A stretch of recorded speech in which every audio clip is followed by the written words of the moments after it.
Hey guys, welcome to Street City 24/7. This is Kabir. So friends, in this video we will discuss Indian polity's most important questions.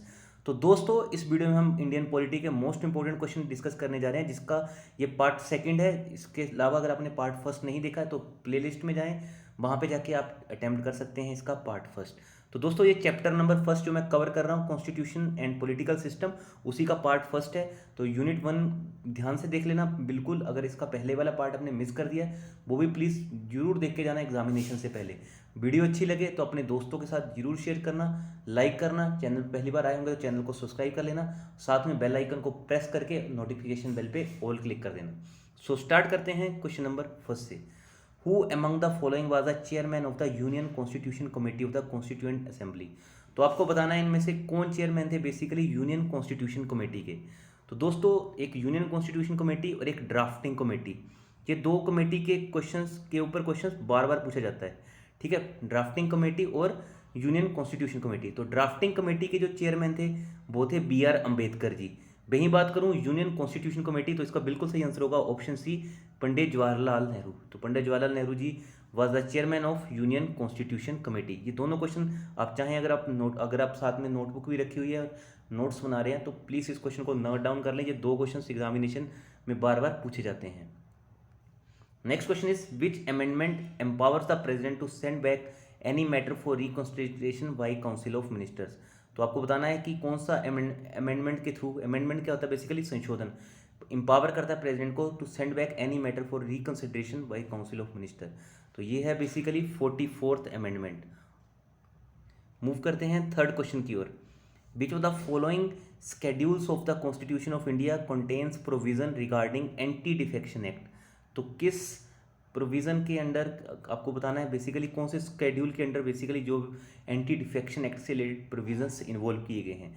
तो इसका बिल्कुल सही answer होगा 10th schedule. तो ये आते हैं 10वें सूची के अंदर आते हैं ये एंटी डिफेक्शन एक्ट। मूव करते हैं नेक्स्ट क्वेश्चन पे। The 93rd constitutional amendment act deals with what.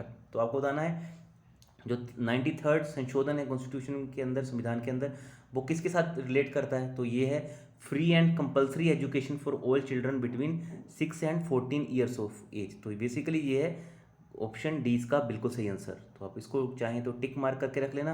बहुत बार ये क्वेश्चन पूछा जा चुका है, इवन यूपीएससी भी इस क्वेश्चन को बार बार रिपीट करता है, एचएएस एलाइड के पेपरों में भी ये क्वेश्चन आ चुका है। तो बिल्कुल सही आंसर है इसका option D, free and compulsory education for all children between 16 and 14 years of age किसके अंदर है, 93rd कॉन्स्टिट्यूशनल अमेंडमेंट के अंदर। नेक्स्ट क्वेश्चन पे मूव करते हैं। The purpose of DPSP in the Indian constitution is to establish.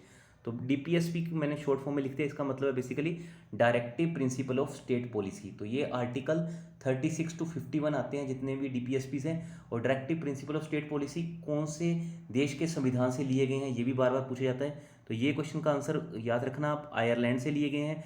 अगर बात करूँ फंडामेंटल राइट कहाँ से लिए गए हैं, तो फंडामेंटल राइट्स ड्राइव हैं फ्रॉम यूएसए, ठीक है। फंडामेंटल राइट्स कहाँ से, अब यूएसए से। वहीं बात करें अगर फंडामेंटल ड्यूटीज़ की, तो आपको पता है यूएसए का एंटी कौन है, रशिया। तो रशिया से ली गई हैं फंडामेंटल ड्यूटीज़। आप चाहें तो ऐसे इनको याद भी रख सकते हैं। वहीं बात करूं जो देश में इमरजेंसी लगती है, इमरजेंसी प्रोविज़न कहाँ से लिए गए हैं, वो लिए गए हैं जर्मनी से।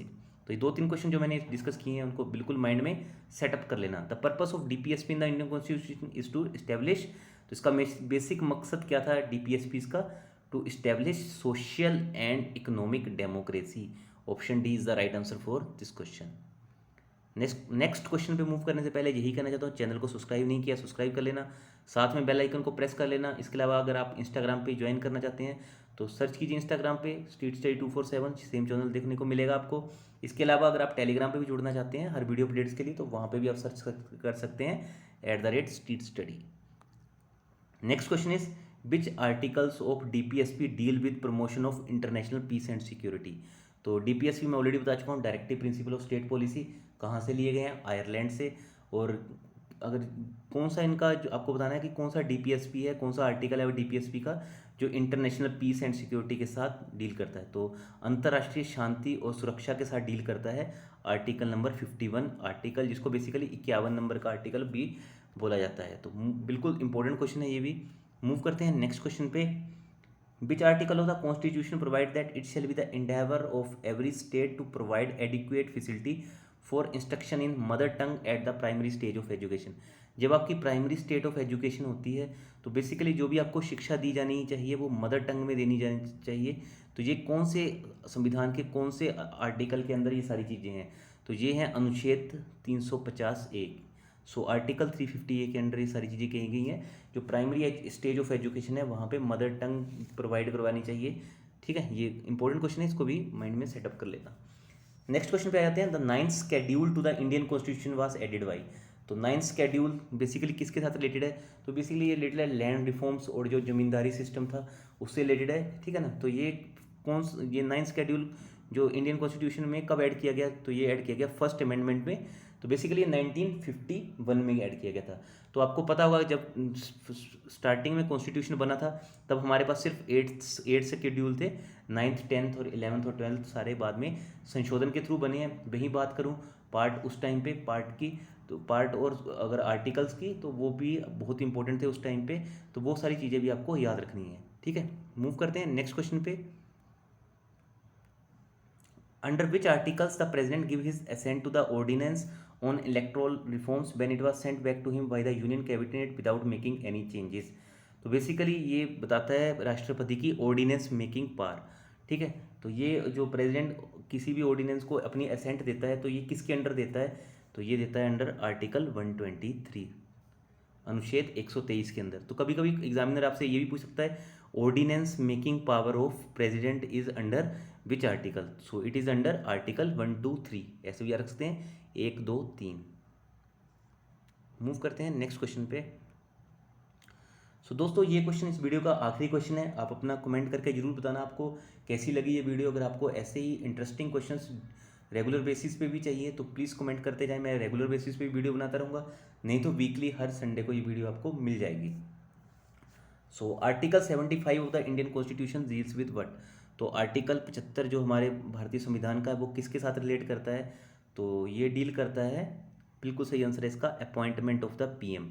अगर बात करूं appointment of the governor of state किसके अंडर आता है? तो गवर्नर ऑफ स्टेट किसी भी राज्य का गवर्नर आर्टिकल 155 के अंदर आता है।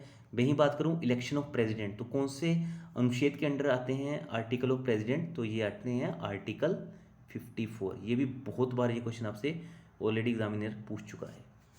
तो चलिए दोस्तों इस वीडियो में इतना ही था। आई होप आपको वीडियो अच्छी लगी होगी।